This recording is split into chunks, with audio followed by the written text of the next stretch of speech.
그 위대하신 하나님이 나와 함께 하시기 때문입니다. Because our God, our mighty God is with us. 할렐루야. Hallelujah. 2026년 2월 25일 저희는 하나님의 이끄심을 따라 아프리카 땅을 향해 출발했습니다. 인천공항을 출발해서 두바이를 경유하고 가나 아크라 공항을 거쳐서 가나 북쪽 타말레 지역에 도착했습니다. 그런데 우리가 가나에 도착하자 뜻밖의 소식이 전해졌습니다.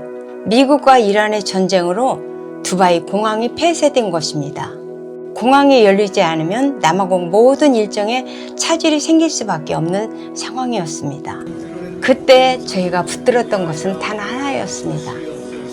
선교지까지 보내신 하나님께서 책임져 주실 것이라는 믿음이었습니다. 저희들은 내일 일은 내일 생각하고 가나에서 계획된 일정에 최선을 다하자라면서 담담한 마음으로 기도하며 기다리고 있었습니다. 타말레 선교센터는 타말레 공항에서 자동차로 약 1시간, 시내에서는 30-40분 거리에 자리 잡고 있습니다. 타말레 선교센터는 타말레 지역을 중심으로 복구 지역, 살라가 지역, 타탈레 지역, 그리고 토고 국경 지역에까지 이렇게 4개 지역에 걸쳐서 15개의 교회를 세우고 돌보는 사역의 중심지입니다. 이 넓은 사역지를 위해서 새벽부터 먼지를 일으키며 장거리를 오가는 일이 반복되었습니다. 몸은 고단했지만 그 피로가 뿌듯하고 즐거웠습니다. 선교센터에서는 지역 사역자들을 위해서 1년에 4번씩 정기적으로 재교육 세미나가 열립니다. 이 땅의 목사님들과 사역자들이 또 하나님의 말씀으로 더욱 깊이 훈련받는 귀한 시간이었습니다. 이곳 가나 타말레의 사람들의 삶은 우리와 참 달랐습니다.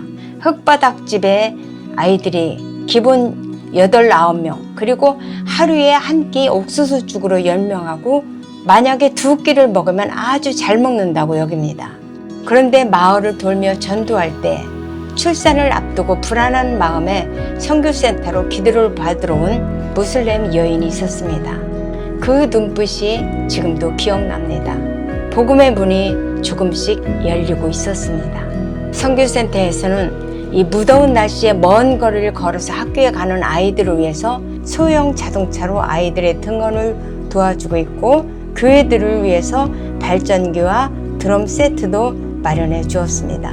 머리에 무거운 물동이를 이고 물을 길어 나르는 아이들을 보면서 저는 나도 이곳에서 태어났더라면 이렇게 생활했었겠구나 라고 생각하며 한국에 태어난 것이 새삼 감사했습니다. 복구 지역에 있는 아가고 교회 봉헌 예배를 위해서 저희들은 새벽 4시에 출발해서 6시간 30분을 달려서 아가고 교회에 도착했습니다. 이 오가는 길에는 사 먹을 곳이 없기 때문에 자동차 안에서 아침 식사를 하였고 라면을 끓여서 해결하기도 했습니다. 그렇게 도착했던 봉헌식 현장에서 긴 여정의 피로가 한순간에 사라졌습니다. 이 성전이 세워지기 전 이곳 성도님들은 나무 그늘 아래에서 예배를 드렸었습니다. 이제는 그 자리에 성전이 세워졌고 스티븐과 엠마누엘 2분 목사님의 안수식이 함께 거행되었습니다. 유주로 목사님과 이성우 선교사님께서 안수중에 서명하시고 청소년부의 뜨거운 특송과 성도님들의 찬양이 온 성전을 가득 채웠습니다. 이 교회는 특별한 우물이 있습니다. 그동안 아크라에서 사역하시다가 은퇴하신 한 선교사님께서 환경이 너무 힘들기 때문에 아무도 올라가려 하지 않는 북쪽 타몰레에서 22년 동안 변함없이 자리를 지키시며 묵묵히 선교하시는 이성호 선교사님을 보시고는 선교는 이성호 선교사님처럼 하는 거다 라시며 한국으로 들어가시기 전 자신의 전 재산을 털어 2 부락이 함께 쓸 수 있도록 이 성전 봉헌과 함께 우물 파는 헌금을 해 주셨던 것입니다. 저는 이곳 성도님들의 예배를 보면서 많은 것을 느꼈습니다. 평소에는 흙먼지 속에서 제대로 갖춰 입지도 못하시고 수수한 차림으로 지내시다가도 예배를 드리러 오실 때는 가장 좋은 옷으로 차려입고 먼 길을 걸어서 오십니다. 예배 전에는 온몸과 마음으로 찬양하고 한 주간의 삶을 간증하며 헌금 후에는 또 한 차례 감사의 찬양과 춤을 드립니다. 고려교회 성전에서 시작된 그린 미션 국제학교는 이제 정부 교육부로부터 정식 인가를 받은 학교로 성장했습니다. 주일에는 예배당으로 그리고 평일에는 칸막이로 나눠서 교실로 사용하며 현재 80명의 아이들의 배움의 기쁨을 누리고 있습니다. 더 많은 아이들이 오고 싶어 하지만 교사와 교실이 부족한 상황입니다. 그런데 이곳에 놀라운 일이 있었습니다. 마을 추장님과 원로들이 약 2,400평의 땅을 무상으로 학교를 지으라고 내어주셨습니다. 이방 땅의 지도자들의 마음까지 움직이시는 하나님을 저희들은 보았습니다.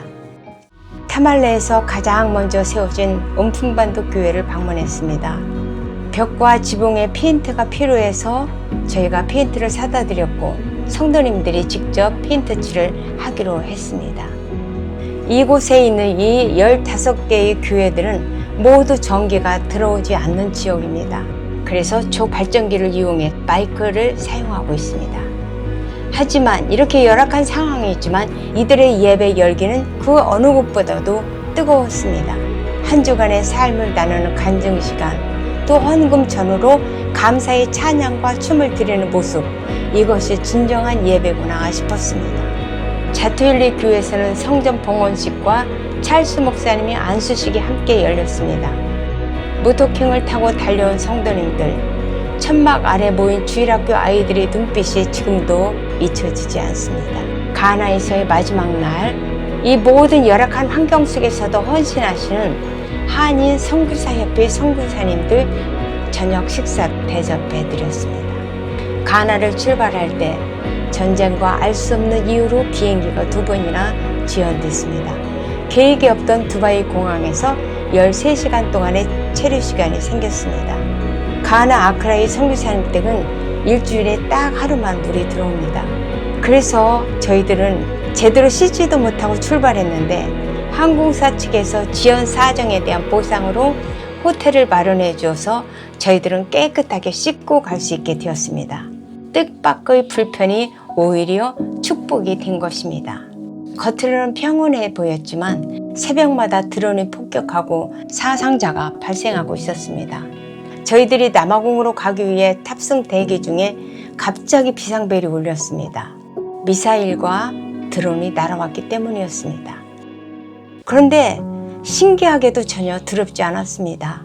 중동의 화약고 전쟁의 소용돌이 속에서도 안전하고 편안하게 인도하시는 하나님을 경험하고 있었습니다. 이번 선교 방문을 통해서 하나님께서 우리를 얼마나 세밀하게 간섭하시고 보호하셨다는 것을 체험하면서 우리의 선교가 하나님께서 기뻐하시는 일임을 생생하게 실감했습니다. 3월 12일 새벽 5시 마침내 남아공에 무사히 도착했습니다. 도착 후 선교사님 댁에서 아침 식사를 하고 한숨 자고 나니 다시 힘이 났습니다. 문막교회를 방문하신 인연이 있는 가메대 목사님 감동대회와 반갑게 만났고 토구자교회 성전 봉헌식에 함께 했습니다. 남아공 현지 중견 목사님들과도 깊은 교제를 나눴습니다. 3월 21일 저희에게 너무도 감사하고 감격스러운 시간이 있었습니다. 현지 사역자들이 유준호 목사님의 은퇴를 축하하는 특별한 자리를 마련해 주셨습니다. 또 부띠 아브라함 목사님께서 목회하시는 사랑의 교회에서 주일 예배를 드리고 생일 축하도 받았습니다. 설교를 마친 후에는 아프고 힘든 성도님들을 위해 함께 기도했습니다. 가메대 목사님의 몰루토 교회에서는 여러 교회가 함께 모인 연합예배로 하나님께 영광을 올려드렸고 성도님들께서 은퇴 헌금까지 해주셨습니다. 낯선 땅 아프리카에서 받은 이 사랑 앞에 눈물이 앞을 가렸습니다. 이번 선교 일정은 하나님께서 저희에게 위로와 포상을 해주시는 시간과도 같았습니다. 사역으로 지친 선교사님들을 위로하는 시간으로 크루거 국립공원을 방문했습니다. 남아공에서 사역하신 지 20여 년이 지났지만 국립공원을 제대로 경험하지 못하셨다고 했습니다. 코끼리, 기린, 사자, 표범, 얼룩말, 하나님이 빚으신 피조물들을 보며 이런 이야기를 나눴습니다. 코끼리는 풀만 먹고도 저렇게 큰데 왜 우리는 고기를 먹으면서도 매일 아플까? 그리고 또 이런 생각도 들었습니다. 하나님께서 우리 인간을 비롯한 모든 동식물들을 이렇게 친히 돌보시느라고 얼마나 바쁘실까? 한국으로 돌아오기 전날 선교사님 댁에서 따뜻한 한식으로 대접을 받았습니다. 두바이 공항 상황이 여전히 불안정했지만 하나님의 은혜로 3월 28일 오후 5시 저희들은 인천공항에 무사히 도착했습니다. 저희 원로 목사님께서는 남아공을 떠나기 전 짧게 이렇게 말씀하셨습니다. 이젠 정말 집에 가고 싶다. 그 한마디에 32일의 모든 고단함이 담겨 있었습니다. 모든 것이 오직 하나님의 은혜였음을 고백하지 않을 수 없었습니다. 사랑하는 우리 문막감리교회 성도님들 함께 기도해 주시겠습니까?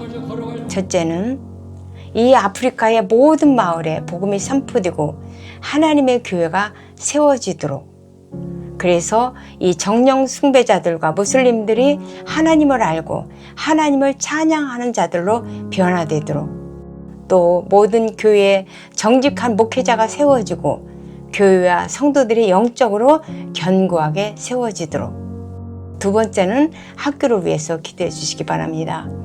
학교 건축과 세워진 이 학교가 물질적으로 어려움 겪지 않도록, 그리고 각 학년마다 모든 선생님들이 채워지도록 기도해 주시기 바랍니다. 세 번째는 선교사님들의 건강과 하나님의 보호하심 아래 선교지 이동 중에 사고나 무장 강도 등의 위험을 만나지 않도록, 그리고 선교사님들께서 영적으로 지치지 않도록 꼭 기도해 주시기를 부탁드립니다. 마지막으로 이번 선교 여정 내내 위험 속에서도 저희 마음속에 말할 수 없는 평안함이 있었습니다. 이 선교를 하나님께서 함께 하시고 기뻐하시고 축복해 주시는구나 라는 생각이 들 수밖에 없었습니다. 십자가 복음이 땅끝까지 전해지기 위한 선교가 얼마나 중요한지를 다시 한번 깨닫고 계속 이어지기를 바라며, 우리 모두가 하나님의 비전을 품고 하나님이 역사하시는 것을 체험하고 말할 수 없는 평안으로 살아내는 멋진 그리스도인들이 되기를 소망합니다. 이 선교의 여정에 온 마음을 다해서 함께 기도해 주시고 후원해 주신 모든 성도님들께 진심으로 감사를 드립니다. 감사합니다.